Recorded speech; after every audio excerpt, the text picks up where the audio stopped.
Good Tuesday evening. Thanks for joining us for UpNorthLive Unscripted. We're going to start, as we always do, with our chief meteorologist, Joe Charlevoix. Joe, yesterday we had some clouds early on, and then things cleared up. Today, around that 5 p.m. when we looked around the region, there were some more clouds out there. Yeah, clouds, and that's the kind of the precursor to a little rain coming in later tonight, Cody. So we said yesterday it's kind of every other day we're going to get some rain, and tomorrow's one of those days for parts of northern Michigan. A little rain. If you're wondering about snow, not tonight. A little too warm for that. But later in the forecast, we're talking the weekend. Perhaps might get cold enough for some snow for the first time for some people. So we'll look at that and the rest of the forecast coming up a little later. Sounds good. Thank you, Joe. For our top story tonight, seeing a school bus with lights on isn't that unusual. But it was in Kingsley this morning because there wasn't school today. Instead, that bus was on a mission to help those impacted by food insecurity, especially with the uncertainty of SNAP benefits. Matt Velez explains. We are stuffing a school bus for Kingsley area schools to help benefit the community. You heard it from Eric Neiman, Kingsley School Transportation Director, and now a helping hand for the community. I came from Southwest Michigan, and we did an event each year right around the Thanksgiving Christmas holiday, and it was an overwhelming success, so I wanted to start it up here. Neiman's aware that with how unsure things can be with SNAP benefits, it's tough to know when people will start to feel a sense of normalcy again. So he decided today was a day to act. I looked at the school calendar, and November 4th was the first day that we had no school, so I dedicated this day to this event. The event, parking one of his school buses here at Northland Foods and letting folks donate items to stuff this bus. It is actually going to go to the Father Fred Foundation, and they are earmarking it for Kingsley families. Earmarking, because Father Fred is seeing a lot of donations, but even greater demand. The need is huge. The best way to help? Knowing the do's and don'ts of what to donate to make the best contribution. The do's? Staple items, canned meats are really big because that goes a long way, the proteins. Also peanut butter is a really good one. Any pastas, macaroni and cheese, any other pasta, canned vegetables, canned soups, all of those non-perishable items. And while every donation is appreciated, there are misses. Donations that require things like hamburger or milk or eggs to make may not be the best choice. Expired foods, and we get that a lot. People like to clear out their pantries and donate what they have.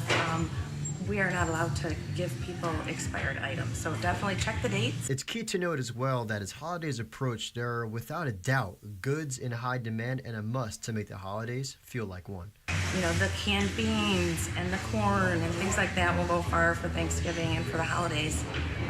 Even boxed potatoes and boxed stuffing, those are items that we'll be giving out as we get close to the holidays. Other items aside from fruit are crucial as well. It's more than just mouths being fed. The toilet paper, the shampoo, the soap, the toothbrushes, those items are really important, and baby items. Needed, and as with every donation, appreciated. Now, and potentially even more as the need continues to grow. Reporting, Matt Velez. Well, speaking of giving, Project Christmas is coming up in Wexford and Missaukee counties, a large community event that works toward making sure those experiencing financial difficulties can have a good Christmas. To talk more about this, we're going to bring in Carol Corwin with Project Christmas. Thanks so much for joining us. I mentioned it a little bit, but for a bit more detail, can you tell us really what is Project Christmas? Well, Project Christmas is a community collaborative of businesses, community organizations, churches, schools. We work together to provide Christmas to families and children who may not be able to afford it otherwise. And we're proud to say this is our 37th year of providing this event. Yeah, so this year, I believe it's December 13th. What happens that day? So that day, the people who have registered, you do have to register in advance, will attend the event at the Wexford Civic Center in Cadillac.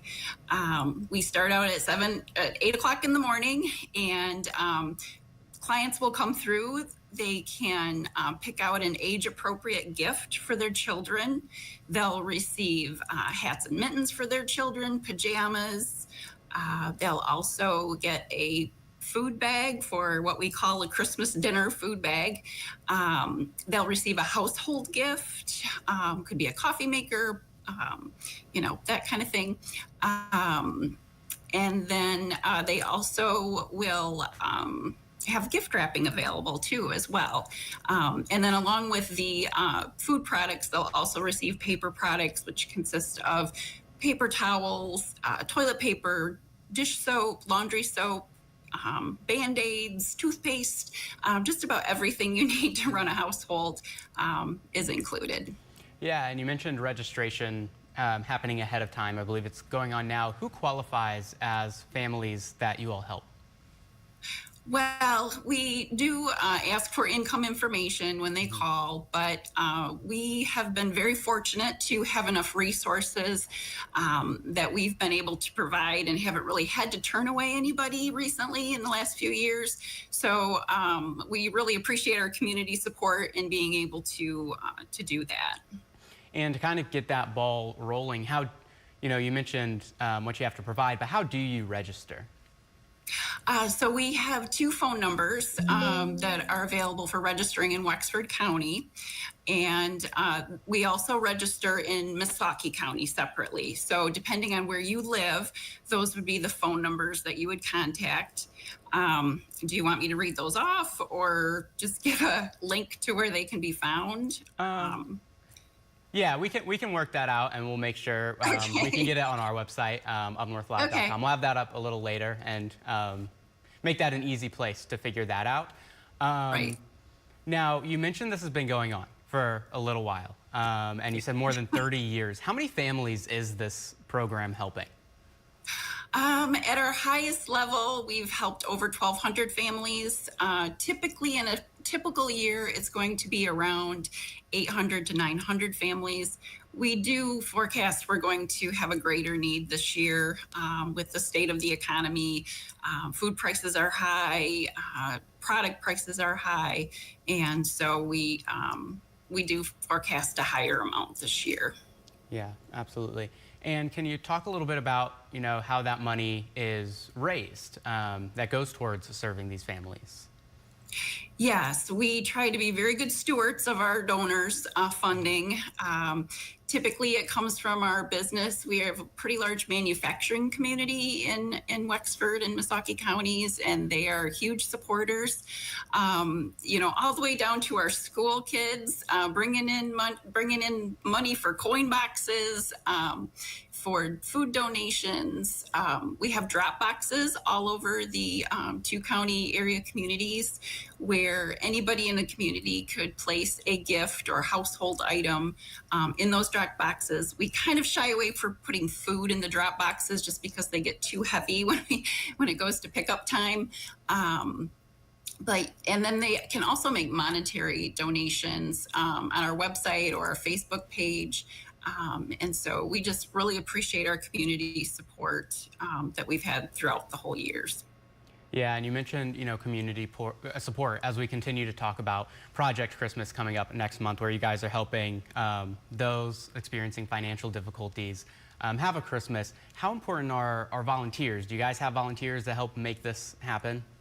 Oh gosh, we run on volunteers, so it's really important to have a lot of them. And I have to say, we've had the same volunteers many years over and over again, and that's so heartwarming. Even if we have clients that are there from, previous years, they're seeing familiar faces, and that kind of makes, eases that experience for them. Yeah. But we have hundreds of volunteers on the event day, and we have a board of 12 volunteers that meet year round. And we also have a planning committee of around 40 volunteers who meet more closer to the event to make sure we have everything ready to go. Yeah, and before we let you go, is there anything else that you would like people to know? It's just an amazing event. If you've never attended as a volunteer, it's pretty much life-changing. We have a great video on our Facebook page that shows what it's all about and how we work throughout the whole year to make this happen. The smile on the clients' faces when they can provide Christmas for their families it's priceless. Absolutely. Carol Corwin with Project Christmas, thanks so much for taking some time to talk to us today. Again, registration going on right now. Project Christmas is December 13th. A little later today, we'll have some more information on our website, UpNorthLive.com, about how you can register for that event. Well, it's been 1 year since a ransomware attack forced Wexford County to shut down its network. County leaders say they've come a long way in improving cybersecurity and are interested even more to prevent another breach. The attack hit early one morning last November, crippling county systems and halting many public services. It took months to rebuild and restore lost data, but now Wexford County says the lessons learned have made their systems stronger. The county recently secured a state and local cybersecurity grant to improve protection, and County Administrator Joe Porterfield says that funding will help them keep moving forward. It will go toward, enhanced training, looking at, other types of moving other programs to the cloud and those that can't be moved to the cloud, looking at significant improved backup strategies beyond even what we have currently, and just anything we can do to continue to provide and improve the security of the public's information. Porterfield says the county's new cybersecurity measures and training programs are already being implemented, ensuring the county is better prepared if another attack ever happens. And that got us talking a little bit more about scams and things, and our question of the day does have to do with that. Our question today is, do you have identity theft protection? You can still vote by scanning the QR code on your screen right now, or you can vote on our Facebook page or our website, UpNorthLive.com. We'll be looking a little bit at the results later on in the show. The Bay Mills Indian community is introducing a transitional housing program. It's in collaboration with the Bay Mills Health Center. UpNorthLive's Mary Jane Glenn met with some of the program leaders to learn more about the project and find out who is eligible. This may look like a typical apartment, but it's so much more. It's a place for a family or individual to live and get support services to transition into more permanent housing. Housing is a pretty big issue everywhere, but especially here in the Upper Peninsula. We also know that there are tribal members who would like to move back to this area and are struggling to find housing, or have fallen into a situation where they need that little bit of extra support. And that extra support will be managed by a caseworker. Every case is going to be a little bit different, and there'll be a full needs assessment done for each individual to find out what the needs are, what their barriers to housing are, and how we can help to overcome this. If you don't know your next steps or where to start, this program has connections to help you start your career. That could start with classes or just a ride. It will help them to, know the system, provide transportation if need be, computer use if need be, depending on what the case is. Some of the other resources that we have are our commodities department can help with food insecurities. We have our HR department that could help with employment. At Bay Mills Community College, we have someone there that is able to assist with any kind of education needs, whether that's applying or getting help applying for a GED, for example. Balish and DeWill also note that this program can be used for immediate housing situations as well. There's behavioral health specialist, sexual assault and domestic violence counseling, peer recovery coaches for substance and alcohol abuse. In Bay Mills, Mary Jane Glenn, Up North Live News. Now, to be eligible for this program, you need to be 18 years old or older, a Bay Mills citizen, or have custody of a child that is a Bay Mills citizen. We'll have more about the program on our website, UpNorthLive.com. Coming up at the top of the show, Joe said the S word, that being snow, of course. More on that on the other side. We'll be right back. I'm Jada Johnson from Big Boys TV, and the Fish and Game Report is sponsored by Johnson's Propane.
Welcome back to Unscripted. A little earlier in the show, we talked with Joe Charlevoix about the clouds tonight. And Joe, as we bring you onto the show now, earlier you're talking a little bit about potential snow later on in the forecast. Yeah, you know, I think it's looking decent that we're going to get some, you know, perhaps Sunday into Monday maybe. Gotcha. As some cooler weather works in. Still a few days away. What's coming in tonight, though, just rain into the morning hours of tomorrow. It was a nice day, though. I mean, we had clouds, don't get me wrong, but that was Cadillac, our UpNorthLive Skyview drone out earlier today. There's the water tower. Notice how all these trees there have the leaves, and then there's the one on the bottom left. It doesn't... None. Yeah, that one lost most of its earlier. Still some on the trees, though. I imagine these will be coming off here in the next week or so. So that was a looking Cadillac. Still some fall color there. High temperatures today reached the 50s. Cadillac up to 54 degrees. These are the highs a little earlier today. Rogers City also at 54. Nice afternoon there in Sheboygan, 55. The high temperature. And these readings were actually 5 to 10 degrees or so above normal. So Sheboygan at 55, that's 8 degrees above where you should be for this day, for this date. Big Rapids was 10 degrees above normal. Let's take a look at our radar tonight. There's not much happening here. We have some clouds, a little rain trying to get going here.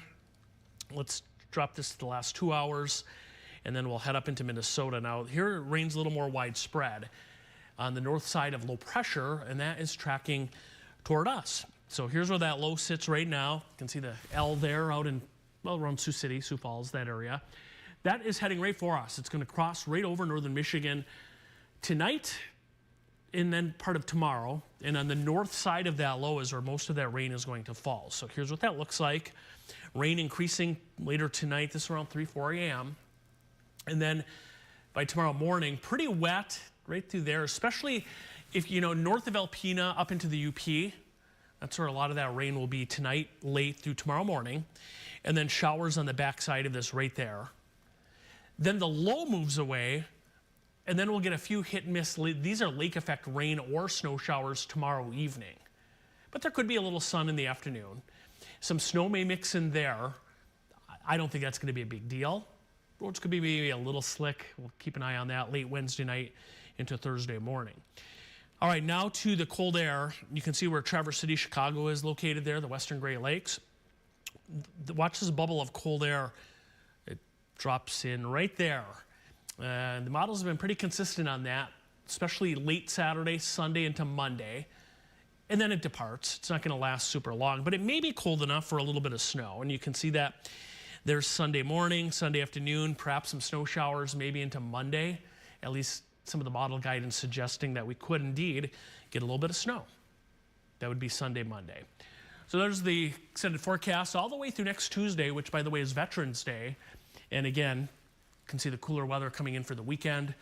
And then Veterans Day right now looks, well, 40s and pretty cloudy at this point. Okay, sounds good. Thank you, Joe.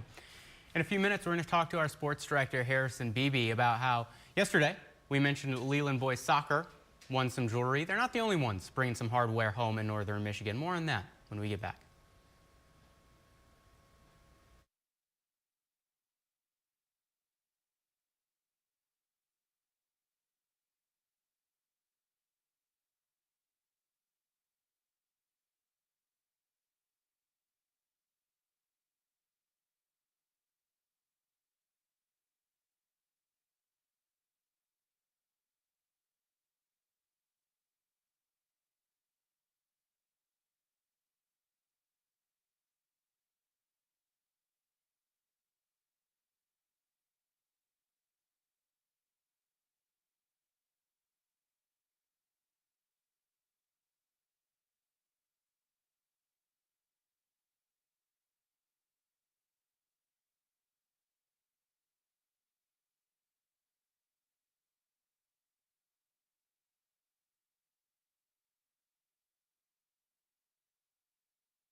Welcome back to Unscripted. Yesterday we talked about Leland boys soccer winning a championship, but they're not the only ones that did some winning over the weekend as we bring in our sports director, Harrison Beebe, to talk about that. Harrison.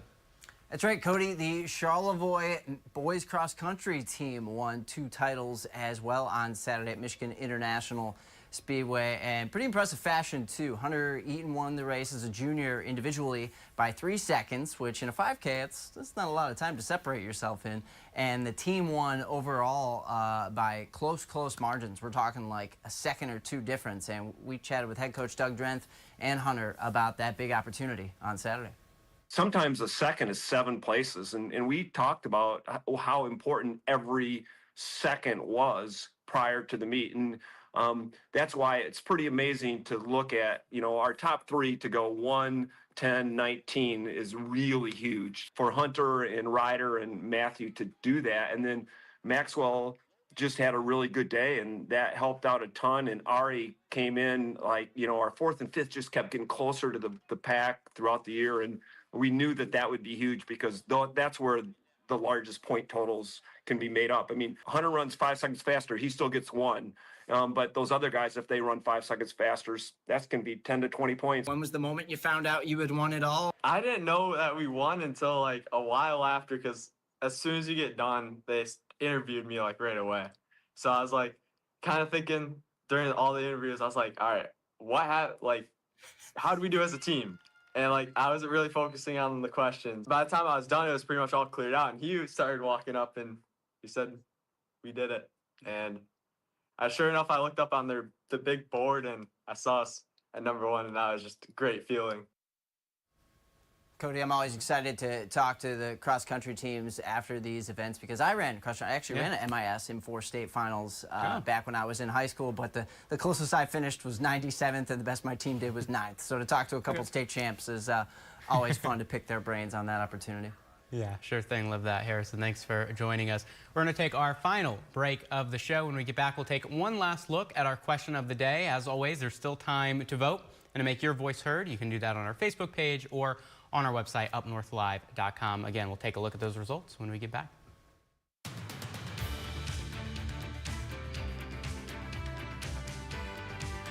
Salon services are furnished by Epiphany Advanced Academy in East Acme.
Welcome back to Up North Live Unscripted. We're taking one last look at our question of the day, and it's been 1 year since a ransomware attack forced Wexford County to shut down its network. County leaders say they've come a long way in improving cybersecurity and are investing even more to prevent another breach. We have more information about that situation and exactly what they're doing on our website, UpNorthLive.com. But that got us thinking about other kind of attacks. And our question of the day today is, do you have identity theft protection? 45% of people said yes. 55% of people said no.